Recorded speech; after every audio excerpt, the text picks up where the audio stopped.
Antes da gente prosseguir com esse vídeo, eu quero lembrar para você ficar até o final, que no final a gente vai falar sobre questão de Libertadores, mudança na Libertadores. Será que é possível o campeão e o vice, a partir de agora, irem para o Mundial? O que teria que acontecer para a gente conseguir que o campeão e o vice da Libertadores fossem para o Mundial? É uma mudança muito grande, mas é uma possibilidade que eu levanto aqui para vocês. Assista até o final, o vídeo está muito instrutivo, tem muita coisa interessante. Lembrando que o link do comentário fixado aí tem o nosso clube de membros, você tem sorteio no início do mês lá no grupo do Telegram, tem um contato com a gente, troca aquela ideia, tem a chance de anunciar apenas sendo membro no nosso Stories a sua empresa, o seu comércio, o seu negócio. E também tem mais opções quando você se torna no Clube VIP. Clube VIP você pode anunciar ainda nos stories do nosso YouTube. Além disso, você ganha, após 3 meses no Clube VIP, você ganha um manto personalizado e todo autografado, já com 3 meses no Clube VIP. O Clube Semi-VIP, com 6 meses você ganha, tá certo? É isso, torne-se membro, torne-se do clube, entre para o nosso Clube VIP. Você é muito importante aqui no canal. Fala, galera! Nova remessa do Bico do Urubu, a sua máscara, né, oficial do Flamengo, ó, vamos vencer mais essa, chegou nas lojas oficiais, Espaço Rubro Negro, loja.flamengo.com.br, e aí você pode adquirir utilizando o cupom PAPA para qualquer produto, tá? Inclusive, aqui ó, vencemos juntos, o anuário do Flamengo, álcool gel, os novos mantos, né, que estão chegando, o goleiro que está em pré-venda, o novo manto dia 14, jogo 2, o branco, né, o manto atual, e também você tem a possibilidade de adquirir o seu manto de pré-jogo também, que é maravilhoso. Então, utilize o cupom PAPA e tenha 5% de desconto. Galera, seguinte, a gente vai falar sobre alguns temas importantes nesse sabadão, um ótimo final de semana para você na quarentena, se é possível, né? E agradecer a galera do Flamiguinhos, quase chegando a 100 mil inscritos aí, vamos se inscrever, porque a gente vai sortear um boné quando lá no nosso Instagram tem a promoção para você participar, procura lá que tá lá no destaque, o boné do Flamiguinhos. O Flamiguinho tá chegando a 100 mil e chamou a gente para participar de um vídeo aí. Eu preparei um texto muito bacana para eles, falando sobre o Flamengo, a sensação de vitória, de como quando tudo está praticamente perdido, a gente acredita na vitória. Eu fiz um texto muito bacana que eu vou gostar que vocês vejam lá no canal Flamiguinhos. Então, a gente vai falar sobre algumas coisas importantes, como a mudança das regras da FIFA. Eu vi muita gente falando sobre isso, porque foi aprovada ontem, né? A IFAB, a FIFA aceitou as mudanças e, inclusive, indicou às federações. A federação não é obrigada a acatar essas novas regras. A regra principal está na regra 3, no artigo 2, que é o seguinte, que é a mudança do número de alterações durante a partida. Ou seja, a CBF, a FERJ, a Comebol, elas não são obrigadas a acatarem essa mudança. Acontece o seguinte, geralmente, quando está se buscando que os jogadores tenham a capacidade de recuperação melhor, que os jogadores, zelar pelos jogadores, é óbvio que as federações vão aceitar. Inclusive a CBF já anunciou, inclusive publicou avisando que apoia a nova regra. Então as partidas e os campeonatos, mesmo os campeonatos que já iniciaram, como a Copa do Brasil, as fases iniciais, eles vão ter esse novo regulamento onde 5 substituições são possíveis. Então, por exemplo, deixa eu só explicar para vocês. Um jogador que machuca durante a partida, mas já foram feitas 3 substituições.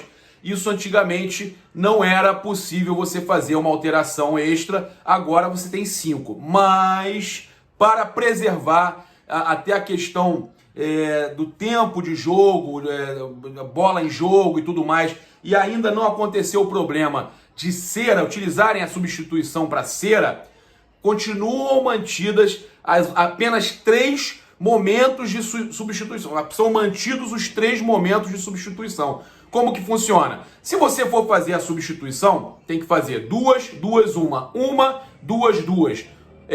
3, 1, 1. Agora, eles dão a entender que teriam que fazer essas 3 paradas ou utilizar também o intervalo, tá? Agora, ninguém falou nada Se um clube como o Flamengo, por exemplo, que tem um elenco fortíssimo, eu vou falar até sobre isso, sobre a importância dessa nova regra para o Flamengo, que pô, foi sensacional para o Flamengo e para o Palmeiras. Seria o seguinte, o Flamengo, por exemplo, o Jorge Jesus, do jeito que ele fazer um treinamento onde ele troca 5 jogadores, os 5 do ataque de uma vez só. Ou os 2 laterais e os 3 atacantes. Bem, ele troca 5 de uma vez só e dá um gás novo na equipe. Se seria possível trocar 5, usar apenas a parada uma vez, trocar 5 jogadores se você não tiver nenhum contundido na partida. Bem, não tem nada que diga que isso não é permitido. Eles vão ter, a FIFA e FAB vão ter, né, a International Board, eles vão ter que explicar como que vai ser feito isso. Se o time vai poder, né, o técnico vai poder, por exemplo, fazer apenas uma parada ou um intervalo ou o momento que ele quiser e colocar 5 jogadores.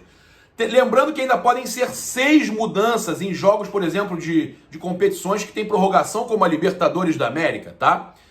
O resultado empatado, que tem o jogo com prorrogação, você ainda tem direito a uma sexta, tá? Não foi mantida aquela substituição extra para prorrogação. Então, uma sexta substituição é permitida, beleza?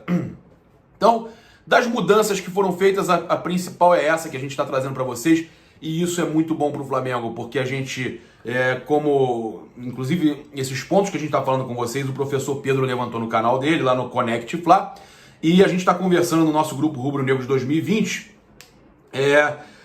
sobre essa interpretação da nova regra. E a gente estava falando também sobre a questão de você poder evitar casos como o do Arrascaeta, que ficou em campo no ano passado, mesmo machucado, e você acaba atrapalhando ainda mais a sua lesão, causando uma lesão pior do que era. Então, se o jogador não pode continuar na partida, você tendo 5 substituições, é mais provável que você consiga administrar isso e você consiga tirar os jogadores que estão com cansaço muscular. Isso é uma forma de preservar, porque eles estão esperando que a gente tenha de 48 em 48 horas os jogos para a gente conseguir comprimir e fazer com que as competições terminem, mesmo que elas comecem em junho, julho. Até porque, né, a gente teve o governador aí, o Wilson Witzel, ele prorrogando o isolamento no Rio de Janeiro até 31 de maio. Tá? Então, ainda não é o lockdown, tá? Ainda não é um lockdown. A gente teve um recorde, mais de 700 mortes nessas últimas 24 horas, um recorde aí negativo no Brasil. O Brasil só fica atrás dos Estados Unidos nesses números por dia. E o São Paulo continua, apesar de algumas pessoas terem dito aqui, São Paulo continua sendo o epicentro, tá? E aí, o que é mais assustador, de todos os casos, por exemplo, da pandemia aí, confirmados, a gente tem 10% de letalidade. É muito alto. O Brasil aí tá com a maior letalidade, talvez, do mundo, tá? Uma loucura isso, mas eles então estão optando, tá, pela ampliação, né? Eles estão estendendo, prorrogando o isolamento até 31 de maio. Ou seja, o Flamengo se respaldava que o isolamento estava acabando essa semana para ele poder voltar com as atividades no Ninho do Urubu. O jurídico do Flamengo, pelo menos, tinha falado isso ontem. Agora vamos ver qual vai ser o posicionamento do clube nesse momento, se vai ser possível a gente ter os treinamentos voltando, mesmo com todo o protocolo bacana que eles botaram lá, que eles mostraram, que dá para fazer tudo separadinho, tomando cuidado com um com o outro, diminuindo em 80% o número de pessoas simultâneas no Ninho, mas a gente sabe que com essa prorrogação do isolamento no Rio de Janeiro até 31 de maio, dificulta bastante. Se sair um lockdown, então, na área próxima ali do Ninho do Urubu e Zona Oeste e tudo mais, se for o lockdown, aí, gente, aí é mais difícil ainda de acontecer algum tipo de treinamento no Ninho do Urubu. A gente sabe que agora, há quase 40 dias, a gente teve a construção aqui por perto, Barra também tem alguns, Rio Centro, mas a gente teve no Maracanã a construção do hospital de campanha, e o hospital de campanha aí do Maracanã hoje sendo inaugurado, aberto aí nesse sábado. A gente deseja muita luz, a gente ora para que Deus esteja com esses médicos e ajude muitas pessoas, né? Porque a gente precisa que esses médicos estejam aí com a mente tranquila, que estejam descansados e que possam ajudar o máximo possível de pessoas.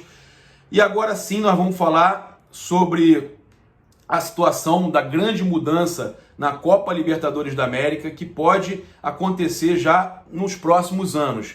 A gente teve aí clubes da Major League Soccer e do México também pressionando para jogarem a Libertadores. Então a gente poderia ter clubes americanos, né?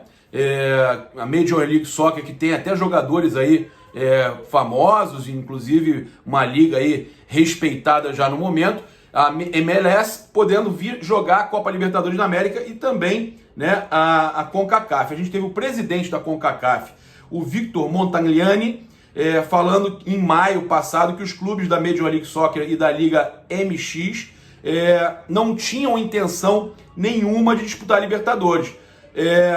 Inclusive, chegou a falar que era impossível.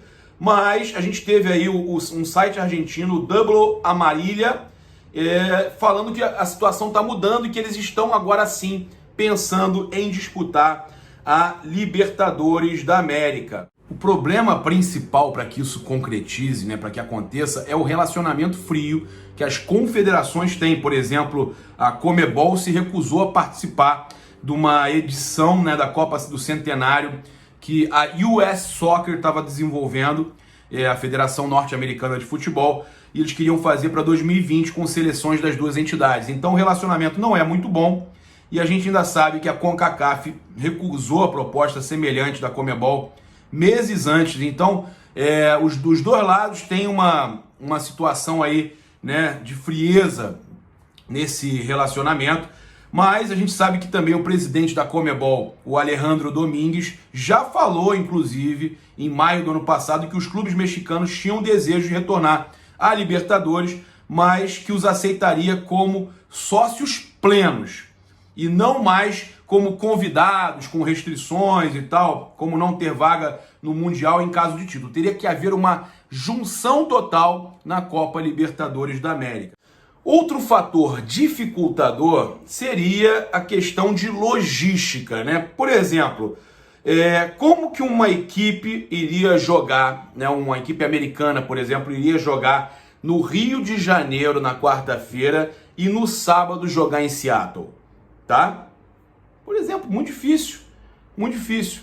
Então essa questão de logística é o maior complicador. A gente tem também México, equipes, né, da CONCACAF, da América do Norte no geral, e aí América Central, América do Norte.